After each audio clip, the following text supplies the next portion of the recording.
Hello and welcome everyone to VV services. आज हम research methodology की फर्स्ट यूनिट को कंटिन्यू करेंगे, जिसमें हम तीन चीज़ें कवर अप करेंगे। First is nature of research methodology, second is limitations and third is what are the applications of research methodology. तो starting from nature of research methodology, first that it is a systematic process. ऐसा नहीं हो सकता because जैसे कि हम आने वाली यूनिट्स में पढ़ेंगे कि कितना डीप प्रोसेस होता है इसका, जहाँ पे आपको प्लानिंग करनी पड़ती है पहले कि आप स्टेप बाय स्टेप किस तरीके से करोगे। बिकॉज फर्स्टली आपको डेटा कलेक्ट करना पड़ेगा, और डेटा कलेक्ट करने से पहले आपको ये पता लगाना पड़ेगा कि आपको डेटा किसके बारे में कलेक्ट करना है। सो आपको ऑब्जेक्टिव लेआउट करना पड़ेगा, आपको अपना प्रॉब्लम स्टेटमेंट देना पड़ेगा, उसके बाद आप अपने रिसर्च मेथोडोलॉजी को कंटिन्यू कर सकते हो। So basically it is a systematic process जहाँ पे आपको स्टेप बाय स्टेप कंटिन्यू करना पड़ेगा। Next, verifiability. आप डेटा को वेरीफाई कर सकते हो। फॉर एग्जांपल, अगर किसी का कोई कंपनी बोल रही है, जैसे कि कोवैक्सीन ने बोला that the vaccine is 78% efficacy, it has 90% efficacy, तो इसको गवर्नमेंट चेक कर सकती है, गवर्नमेंट इसको वेरीफाई कर सकती है, बिकॉज इसके पीछे उनके पूरा ऑब्जर्वेशंस होते हैं, पूरे रिकॉर्डेड डेटा होते हैं, जिसको वो गवर्नमेंट को शो कर सकते हैं। बिकॉज इंडिया में बहुत सारे ऐसे प्राइवेट कंपनीज़ हैं जो कि आपकी कंपनी के लिए दूसरी प्राइवेट कंपनी के लिए मार्केटिंग करते हैं, रिसर्च करते हैं, और ताकि वो नए प्रोडक्ट्स डेवलप कर पाएँ या फिर डिफरेंट ऑब्जेक्टिव्स के लिए बहुत सारी रिसर्च करते हैं। तो वो जो रिसर्च कर रही है वो वेरीफाइबल होना चाहिए, ताकि जो कंपनी उनके ऊपर रिलाई कर रहे हैं, जो इंसान, जो कस्टमर उनके ऊपर रिलाई कर रहे हैं, वो उस डेटा के ऊपर बिलीव कर पाएँ। Next, definitive. एक रिसर्च सिर्फ एक ही ऑब्जेक्टिव के लिए जनरली काम करती है, बिकॉज अगर आप एक ही ऑब्जेक्टिव में, एक ही रिसर्च में अगर आप बहुत सारे वेरिएबल्स को इनकलकेट कर लोगे, तो उससे जो रिजल्ट आ रहे हैं, जो कंक्लूजन्स क्रिएट होंगे, वो बहुत ज़्यादा चेंजेस हो सकते हैं या बहुत ज़्यादा उसके अंदर एरर आने के चांसेस बढ़ जाएंगे। तो जितना ज़्यादा आप डिस्क्रीट नॉलेज रखोगे, जितना ज़्यादा आप डिस्क्रीट ऑब्जेक्टिव रखोगे, उतना ही ज़्यादा डेफिनेटिव आपका ऑब्जेक्टिव रहेगा और उतना ही आपका स्पेसिफिक कंक्लूजन्स आपको मिलेंगे। Next is objective. Again, definitiveness is based on objective, because एक अगर आप डेफिनेटिव अगर आपको कंक्लूजन चाहिए, आपको जो ऑब्जर्वेशंस आ रहे हैं वो वन और टू वेरिएबल्स पे मैक्सिमम बेस्ड होने चाहिए, तो उसके लिए आपको अपना प्रॉब्लम स्टेटमेंट डिफाइन करना पड़ेगा, और प्रॉब्लम स्टेटमेंट के बेसिस पे आप अपना ऑब्जेक्टिव दोगे। फॉर एग्जांपल, हो सकता है किसी कंपनी का ऑब्जेक्टिव हो कि वो अपना प्राइस सेट करना चाहता है, हो सकता है कि वो प्लेस सेलेक्ट करना चाहता है कि कौन से प्लेस पे उनको ऑब्जेक्टिव प्लेस पे अपना प्रोडक्ट को लॉन्च करना है। फॉर एग्जाम्पल, इंडिया में क्या उनके लिए इंडिया मार्केट रेडी है, क्या उनके लिए यूएसए मार्केट रेडी है, इसी तरीके से प्लेसेस डिसाइड कर सकते हैं। या फिर क्या प्रमोशंस उनको यूज़ करना चाहिए, क्या उनको पैम्फलेट्स के थ्रू मार्केटिंग करनी चाहिए, क्या उनको टीवी के थ्रू एडवर्टाइजिंग करनी चाहिए, क्या उनको इन्फ्लुएंसर मार्केटिंग करनी चाहिए, क्या उनको डिजिटल मार्केटिंग करनी चाहिए। तो डिफरेंट तरीके के प्रमोशन सेलेक्ट करने के लिए भी ऑब्जेक्टिव सेट करना पड़ेगा। Next is empirical evidence. Empirical evidence, because research is not just qualitative, it is quantitative as well, जहाँ पे हम नंबर्स में बात करते हैं, और जब नंबर्स की बात आती है तो यहाँ पे डेटा स्पेसिफिक हो जाता है। फॉर एग्जांपल, इंडिया में जैसे हम बोलें कि 130 करोड़ लोग हैं, 140 करोड़ लोग हैं, तो ये हमें पॉपुलेशन सेंसस के थ्रू हमें पता है। इंडिया में ऑलरेडी रिसर्च हो चुकी है, एक सेंसस के थ्रू रिसर्च करी गई थी, जिसमें पता चला कि इंडिया में कितने लोग हैं। तो इसके थ्रू उनको एम्पेरिकल एविडेंस मिल सकता है कि हमने जो रिसर्च करी है उसके लिए सैम्पल साइज़ कितना बड़ा लिया था, सैम्पल साइज़ को रिलेट करने के लिए हमारे पास पॉपुलेशन साइज़ कितना था वो भी नोन है। तो जो हमारे रिग्रेशन एनालिसिस करेंगे, जो अनोवा टेस्ट करेंगे, ची स्क्वायर टेस्ट करेंगे, तो इन टेस्ट के लिए डेटा एकदम एक्यूरेट मिलेगा, because it is based on empirical evidence. And lastly, management principles. Research methodology is based on management principle as well as research methodology is defined by management principles. किस company के क्या principles हैं, क्या उनके management है। Because अगर हम किसी बहुत ही छोटी कंपनी के लिए बात करें, जो कॉटेज इंडस्ट्रीज़ होती हैं या फिर स्मॉल एंड मार्जिनल इंडस्ट्रीज़ होती हैं, उनके अंदर वेल डिफाइंड मैनेजमेंट नहीं होता, बिकॉज हो सकता है कि उनके अंदर जो फाइनेंशियल हेड है और मार्केटिंग हेड है वो सेम हो। बट अगर हम बात करेंगे टाटा मोटर्स की, अगर हम बात करेंगे रिलायंस की, इन्फोसिस की, बजाज फिनसर्व की, तो ये बड़ी इंडिया की बड़ी कंपनीज़ हैं जिनके फाइनेंशियल हेड अलग होते हैं, मार्केटिंग हेड्स अलग होते हैं, और यहाँ पे लेवल्स, मैनेजमेंट के जो लेवल्स होते हैं, जो top level management, middle level management, lower level management properly defined होते हैं। तो जब भी कोई कंपनी रिसर्च कर रही है तो उसके लिए वो मैनेजमेंट प्रिंसिपल्स को अपने ध्यान में रखते हुए करेगी, ताकि अगर वो मार्केटिंग से रिलेटेड, जैसे कि अगर वो अपने प्राइस से, प्रमोशन से, प्रोडक्ट से रिलेटेड अगर वो रिसर्च कर रहे हैं तो वो मार्केटिंग हेड देखेगा। अगर वो अपने कैपिटल से रिलेटेड, अपने asset, liabilities, financial modelling, financial remodelling से रिलेटेड अगर वो स्टडी कर रहे हैं, then that will come under financial head. Similarly अगर वो अपने कंपनी के ह्यूमन रिसोर्स के ऊपर स्टडी करना चाह रहे हैं, एम्प्लॉय और एम्प्लॉयर का रिलेशन जानना चाह रहे हैं, तो उसके लिए वो HRM के अंडर वो स्टडी करेंगे। So it is based on principle, management heads and on the levels of management. Next, coming to limitations of management, the biggest actually the limitation that comes under research methodology, that it is the complexity of data। Specifically अगर हम India में बात करें तो India में हर एक चीज़ में बहुत ज़्यादा कॉम्प्लेक्सिटी क्रिएट हो जाती है। बिकॉज अगर हम बात करें सबसे पहले डेटा कलेक्ट करने के लिए, तो जनरली जो डेटा कलेक्ट होता है वो अर्बन मार्केट को ध्यान में रखते हुए डेटा कलेक्ट होता है। लोग मुंबई में रिसर्च करेंगे, दिल्ली में रिसर्च करेंगे, बेंगलोर, हैदराबाद या फिर Tier 2 सिटीज़ में, जैसे कि भोपाल हो सकता है, इंदौर हो सकता है, या फिर थोड़ी और छोटी सिटीज़ में डेटा कलेक्ट करेंगे, जैसे कि सागर हुआ, या फिर ऐसे बहुत सारी इंडिया की छोटी Tier 1, Tier 2, Tier 3 सिटीज़ में जनरली रिसर्च होती है। बट अगर हम इंडिया की पॉपुलेशन वाइज बात करें तो अर्बन सिटीज़ में बहुत ही कम पॉपुलेशन रहती है, that is approximately 30% of the population, where is remaining 70% of the population resides in rural area, और रूरल एरिया में बहुत ज़्यादा रिसर्च नहीं होता है। तो यहाँ पे सबसे पहले कॉम्प्लेक्सिटी आ जाती है, बिकॉज जो हम डेटा कलेक्ट कर रहे हैं, that data is collected from various means, मतलब बेसिकली आप Tier 1, Tier 2, Tier 3 से डेटा कलेक्ट कर लेंगे, बट जो आपका डेटा एक्चुअल में जो बेस्ड होना चाहिए वो रूरल एरिया पे बेस्ड होना चाहिए, बिकॉज आपका जो मेजर पॉपुलेशन है वो रूरल इंडिया में लाई करता है। नेक्स्ट, इंडिया इतना ज़्यादा कल्चर डाइवर्सिफाइड लैंड है, जहाँ पे हर दूसरे, अगर हम 100-200 किलोमीटर चलेंगे तो वहाँ पे लैंग्वेज चेंज हो जाएगी, वहाँ लोगों का कल्चर चेंज हो जाएगा। इंडिया में हर दूसरे दिन कोई ना कोई फेस्टिवल मनाया जाता है इंडिया के अलग अलग कोनों पर, तो वहाँ से कॉम्प्लेक्सिटी बहुत ज़्यादा क्रिएट हो जाती है, बिकॉज लोगों की ईटिंग हैबिट अलग है, लोगों की लिंग्विस्टिक अलग है, वहाँ का हो सकता है वेदर भी बहुत ज़्यादा अलग हो, क्लाइमेट बहुत ज़्यादा डिफरेंट हो, जिसकी वजह से कॉम्प्लेक्सिटी आ सकती है डेटा में। Next, unpredictable data. जो डेटा आज हम कलेक्ट कर रहे हैं, हो सकता है कि आने वाले टाइम में उस डेटा की कोई इंपॉर्टेंस ही ना हो। फॉर एग्जांपल, जैसे हम प्री पेंडेमिक और पोस्ट पेंडेमिक की बात करें, तो प्री पेंडेमिक के टाइम पे सिचुएशन बहुत ज़्यादा अलग थी। जैसे कि अगर हम नॉर्मल अगर हम डीमैट अकाउंट्स की बात करें, अगर हम बात कर रहे हैं इन्वेस्टमेंट की, इंडिया में इन्वेस्टमेंट कितने लोग करते हैं, अगर उसकी रिसर्च कर रहे हैं, तो प्री पेंडेमिक बहुत ही कम लोग इन्वेस्ट किया करते थे इंडिया में। तब सिर्फ डीमैट अकाउंट से 2016 का अगर हम डेटा देखें तो 2016 में सिर्फ इंडिया में 2.5 करोड़ लोग थे जिनका डीमैट अकाउंट था, जिसमें से एक्टिव यूजर्स इससे भी ज़्यादा कम थे। और अगर उसको हम कंपेयर करें आज के सिनेरियो से, 2022 के सिनेरियो से अगर हम कंपेयर करें, तो आज इंडिया में 8.5 करोड़ डीमैट अकाउंट हैं, और जिसके चांसेस हैं कि by the end of this year वो रीच कर सकते हैं बाय 10 करोड़। तो हाँ, यहाँ पे हम चेंजेस देख सकते हैं कि 2.5 करोड़ से सीधा 8.5 crore and that will reach to 10 crore, that is the predictability.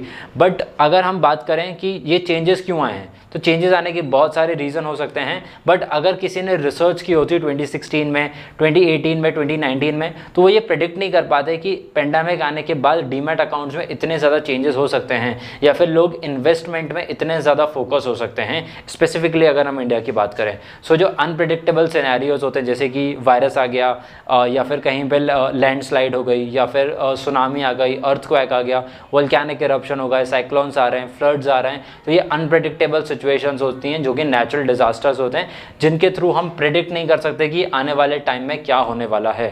For example, जैसे कि आज मैं अपनी कंपनी के लिए सेल्स के लिए प्रेडिक्ट कर लूँ कि नेक्स्ट 3 मंथ में हम 20% से ग्रो करने वाले हैं, और अगर पेंडेमिक के चक्कर में लॉकडाउन लग गया तो हमारी सेल्स ड्रॉप हो सकती है। That is because of unpredictable scenarios. And research methodology का सबसे बड़ा यही ड्रॉबैक होता है, that it is unpredictable, because research करने में सालों लग जाती है। जैसे कि अगर हम स्पेसिफिकली अगर हम बात करें हेल्थ केयर सेक्टर में, जहाँ पे मेडिसिन बनाते हैं, वैक्सीन्स बनाते हैं, तो उनके लिए on an average 10 to 12 years लग जाते हैं रिसर्च में।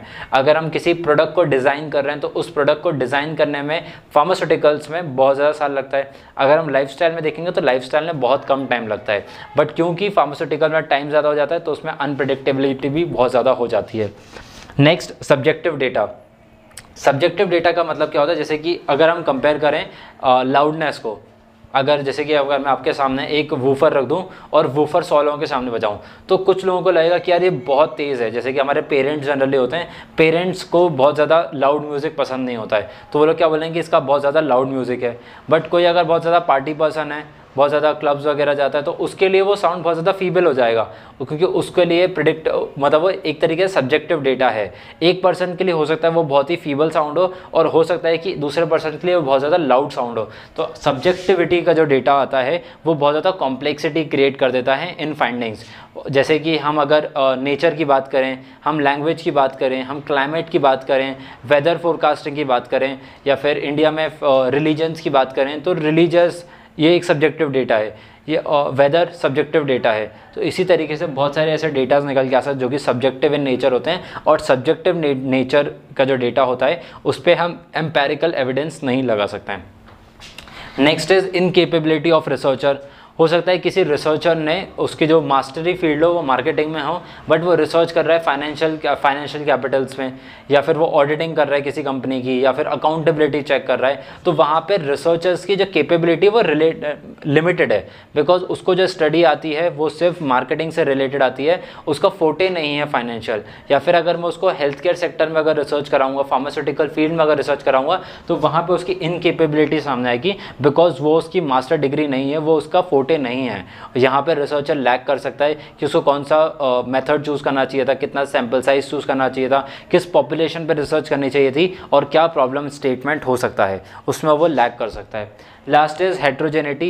हेट्रोजेनिटी मतलब कि मिक्सचर ऑफ थिंग्स, जहाँ पे डेटा बहुत ज़्यादा मिक्सड अप होता है, सिर्फ एक स्पेसिफिक डेटा के बारे में बात नहीं करते हैं। जैसे कि अगर हम इंडिया में ही बात करें तो फिर अगर सिर्फ हम रिलीजियस फैक्टर भी देखें तो रिलीजन में भी बहुत ज़्यादा हेट्रोजेनिटी है, जहाँ पे हिंदुइज्म है, मुस्लिम्स हैं, क्रिश्चियंस हैं, सिख है, जैन हैं, बुद्धिज़्म है, बहुत सारे बहुत सारे रिलीजन्स एक साथ रहते हैं। तो यहाँ पे जो डेटा में आएगा वो that will be heterogeneous mixture, heterogeneous data जहाँ पे बहुत सारे इनकलकेट होके साथ में आ रहे हैं।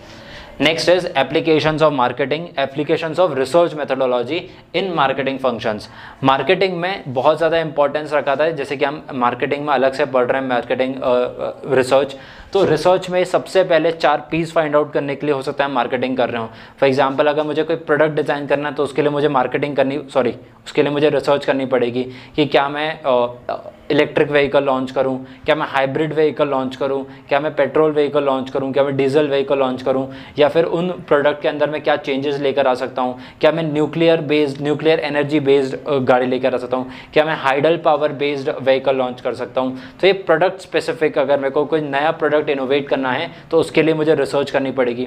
उसके बाद जो मैंने प्रोडक्ट बनाया है उसकी प्राइस सेलेक्ट करने की, कि उस प्रोडक्ट का प्राइस क्या होना चाहिए, कॉम्पिटिटर्स किस प्राइस बैंड में दे रहे हैं, या फिर अगर कोई कॉम्पिटिशन ही नहीं है तो जनरली कंपनीज हायर प्राइस पे देते हैं। तो प्राइस सेलेक्ट करने के लिए कि मार्केट कितना प्राइस पे कर सकता है। हो सकता है मैं इंडिया में कोई प्रोडक्ट लॉन्च कर रहा हूँ और उसका मैंने बहुत ही ज़्यादा प्रीमियम रेट सेलेक्ट किया है, बहुत ही प्रीमियम प्राइस से बेच रहा हूँ, तो इंडिया में बहुत महंगे जो प्राइस होते हैं, जो प्रीमियम प्रोडक्ट्स होते हैं, उसके लिए एक बहुत ही नीश सेगमेंट है जो कि उस प्रोडक्ट को परचेज कर पाएगा। वेयरएज अगर मैं उस प्रोडक्ट को प्लेस करूँ किसी दूसरे मार्केट में, जैसे कि इंडिया से बाहर अगर मैं प्लेस कर रहा हूँ, जैसे कि अगर मेरा प्रोडक्ट बहुत महंगा बना है, उसकी प्राइसिंग ऑब्वियसली बहुत महंगी होनी है, तो वो मैं इंडिया में या फिर अंडर डेवलप्ड नेशंस में या डेवलपिंग नेशंस में लॉन्च नहीं करूँगा। उन प्रोडक्ट को मैं प्लेस करूँगा यूरोपियन मार्केट में या फिर वेस्टर्न मार्केट में, जहाँ की जीडीपी बहुत ज़्यादा है, जहाँ पे पर कैपिटा इनकम बहुत ज़्यादा है, ताकि जो लोग उस प्रोडक्ट को कंज्यूम करने के लिए ज़्यादा हों, ज़्यादा से ज़्यादा मेरी सेल्स जनरेट हो पाए। तो उसके लिए मुझे प्लेस सेलेक्ट करनी पड़ेगी, और प्लेस सर्किट सेलेक्ट करने के लिए मुझे मार्केटिंग फंक्शन में रिसर्च मेथोडोलॉजी लगानी पड़ेगी। लास्ट उस प्रोडक्ट का मैंने प्राइस सेलेक्ट कर लिया, प्रोडक्ट बना लिया, उसका प्राइस सेलेक्ट कर लिया, उसका प्लेस भी सिलेक्ट कर लिया। अब उस प्रोडक्ट को प्रमोट किस तरीके से करना है, उसकी एडवर्टाइजिंग किस तरीके से करनी है, that is also done by research methodology. क्या मेरे को इन्फ्लुएंसर मार्केटिंग करनी है, डिजिटल मार्केटिंग करनी है, यूट्यूब से मार्केटिंग करनी है, या फिर मेरे को कन्वेंशनल मार्केटिंग के मेथड्स यूज़ करने हैं, that is newspapers, hoardings, TV, radio, ये कन्वेंशनल मेथड्स हो गए जो कि जनरली पहले यूज़ होते थे, बट अब लोग बहुत ज़्यादा फोकस कर रहे हैं डिजिटल मार्केटिंग के ऊपर। So that is also selected by research methodology. Next application of research methodology is personal and human resource management. जैसे कि मैंने आपको पहले ही बताया था, अगर आपको एम्प्लॉय और एम्प्लॉयर के बीच में रिलेशंस जानने हैं तो उसके लिए भी आप करते हो रिसर्च मेथोडोलॉजी। जैसे कि एक रिसेंट सर्वे में एक न्यूजीलैंड की कंपनी है जिसने रिसर्च मेथोडोलॉजी की थी HRM के ऊपर, ह्यूमन रिसोर्स के ऊपर रिसर्च करवाई थी। और रिसर्च में उन्होंने ये पाया कि इंडिया में उनकी कंट्री में जितनी भी कंपनीज काम कर रही हैं उसमें से मोस्टली कंपनीज में फिक्स डे ऑफ लीव्स होती हैं। मतलब कि एक एम्प्लॉय एक साल में कितनी लीव्स ले सकता है उसके लिए फिक्स नंबर थे। फॉर एग्जांपल किसी के 20 थे, किसी के 30 थे, मोर और लेस के ऑन एन एवरेज इतने ही थे, 20 to 30। तो उस कंपनी ने क्या देखा कि लोग इससे, जो एम्प्लॉयज़ हैं वो इससे ज़्यादा सेटिस्फाइड नहीं होते। अगर आप कंपनी में जो एम्प्लॉयज़ हैं उनको फ्री लीव्स दोगे, मतलब कि जितने उन्हें रीजनेबल छुट्टियां लग रही हैं, हो सकता है कि किसी की खुद की तबीयत ख़राब हो या किसी फैमिली मेम्बर की तबीयत ख़राब हो या मैरिज है या बहुत सारे रीजंस हो सकते हैं जिसकी वजह से इंसान को छुट्टी लेना पड़ सकती है। तो उस कंपनी ने देखा कि अगर हम इन्हें छुट्टी प्रोवाइड करेंगे तो जब वो वापस आएंगे तो वो ज़्यादा डेडिकेटेड होकर काम करेंगे, बिकॉज अल्टीमेटली उनके पास एक एम है। फॉर एग्जांपल अगर कोई आईटी में काम कर रहा है तो आईटी वालों के लिए एक फिक्स टारगेट है कि आपको एक प्रोग्राम बना के देना है, आपको एक सॉफ्टवेयर बना के देना है। So that is their work, they have to do that work. तो अब वो चाहे छुट्टी लेके वो काम करें या बिना छुट्टी लिए काम करें, that is up to them, because at the end of the day वो उनकी रिस्पॉन्सिबिलिटी है जो कि उन्हें फुलफिल करनी है। सो अगर आप उन्हें छुट्टी दोगे तो हो सकता है कि वो छुट्टी लेने के बाद जब वापस से आएँ तो बहुत अच्छी तरीके से काम करें, ओवर टाइम करें या फिर एक्स्ट्रा वीकली काम करें या फिर वीक ऑफ्स में भी काम करें। So that is up to their employees. So ये उन्होंने रिसर्च करके पता किया। Next, financial and accounting research. मान लीजिए जो कि हम पर्सनल नीड्स के लिए भी करते हैं और कंपनी भी इसके लिए रिसर्च करती है। फॉर एग्जांपल अगर मुझे पर्सनली अगर मुझे कहीं पे इन्वेस्टमेंट करना है तो मैं उसके लिए रिसर्च करूंगा कि मुझे कौन से फील्ड में रिसर्च करनी चाहिए। क्या मुझे रियल एस्टेट में इन्वेस्ट करना चाहिए, क्या मुझे म्यूचुअल फंड्स में इन्वेस्ट करना चाहिए, क्या मुझे स्टॉक में इन्वेस्ट करना चाहिए, क्या मुझे गोल्ड में इन्वेस्ट करना चाहिए। तो मेरे लिए कौन से क्लास सबसे बेस्ट हो सकती है, या फिर मेरे को किस स्टॉक, मान लीजिए अगर मैं स्टॉक मार्केट में इन्वेस्ट करना चाह रहा हूँ तो कौन सा स्टॉक मेरे लिए अभी परफेक्ट रहेगा, किस में सबसे कम रिस्क रहेगा, किस में सबसे ज़्यादा रिटर्न मिल सकता है, इसके लिए भी मुझे रिसर्च करनी पड़ सकती है। सिमिलरली कंपनीज भी रिसर्च करती हैं। कंपनीज के एसेट क्लास से रिलेटेड उनकी रिसर्च होती है कि कितना उनका एसेट क्लास है, कितनी लायबिलिटीज़ हैं, क्या उनके एक्सपेंसेस हैं, इस सब से इन मतलब लायबिलिटीज़ को कम किस तरीके से किया जाए इसके लिए रिसर्च कर सकते हैं। उनके एसेट क्लास को किस तरीके से बढ़ाया जाए इसके लिए भी रिसर्च कर सकते हैं। जनरली जिसके लिए ऑडिटिंग और अकाउंटेबिलिटी चेक करनी पड़ती है eight the end of every year और क्वार्टरली बेसिस पे। Lastly, production and operation. Production जैसे मैं आपको पहले बता चुका हूँ कि प्रोडक्शन किस प्रोडक्ट का करना है और वो प्रोडक्शन कहाँ पे करना चाहिए। अब बिकॉज हमने मार्केटिंग के अंडर हमने ये सिलेक्ट कर लिया था कि हमारा प्रोडक्ट क्या है, बट उस प्रोडक्ट को बनाने के लिए बेस्ट लोकेशन क्या हो सकती है। फॉर एग्जांपल जनरली हम देखते हैं कि वर्ल्ड वाइड सबसे ज़्यादा जो मैन्युफैक्चरिंग यूनिट्स हैं वो चाइना में हैं, और अब काफ़ी सारा इंडिया में भी जनरली जो मेक इन इंडिया कैंपेन चल रहा है तो उसके अंडर इंडिया भी अब आते जा रहा है, जहाँ पे बहुत सारी इंटरनेशनल कंपनीज इंडिया में अपना सेटअप कर रहे हैं। तो ये सिलेक्ट किस बेसिस पे होते हैं उसके लिए आपको रिसर्च करनी पड़ेगी। और रिसर्च के बेसिक हेड्स क्या होते हैं कि कहाँ पे सबसे ज़्यादा चीप लेबर है, कहाँ पे बहुत सारे रिसोर्सेज अवेलेबल हैं, जहाँ पे कैपिटल भी हो, जहाँ पे एक रेडी मार्केट भी हो, जहाँ पे गवर्नमेंट इजीली आपको बिजनेस भी करने दे, और जहाँ पे बिजनेस करने के बाद आप उस प्रोडक्ट को सेल आउट कर पाओ। ताकि आपको एक कंपनी, ऐसा नहीं हो सकता कि आप चाइना में बना रहे हो और उसको अर्जेंटीना जाके सेल कर रहे हो, बिकॉज फिर वो जब आप इतना ट्रेवल कराओगे उस प्रोडक्ट को, जब इतना डिस्ट्रीब्यूशन नेटवर्क आप बढ़ाओगे तो उस प्रोडक्ट का हो सकता है प्राइस बढ़ जाए। तो जनरली आप ये प्रेफर करते हो कि अगर आप इंडिया में मार्केट बना रहे हो, इंडिया में अगर मैन्युफैक्चर कर रहे हो तो इंडिया में एक रेडी मार्केट भी होना चाहिए, जिसके लिए आपको रिसर्च करना पड़ेगी। और उसके बाद जब आपने प्रोडक्शन कर लिया तो लास्टली आता है ऑपरेशन टीम, जो आप के सारे हेड्स देखता है, एक तरीके से इंक्लूड कराता है पूरे सप्लाई चेन को, जब बनने से लेके उस प्रोडक्ट की कस्टमर सर्विस तक का जो सारे फंक्शंस होते हैं, that is covered under operations. So this was the brief about our first unit.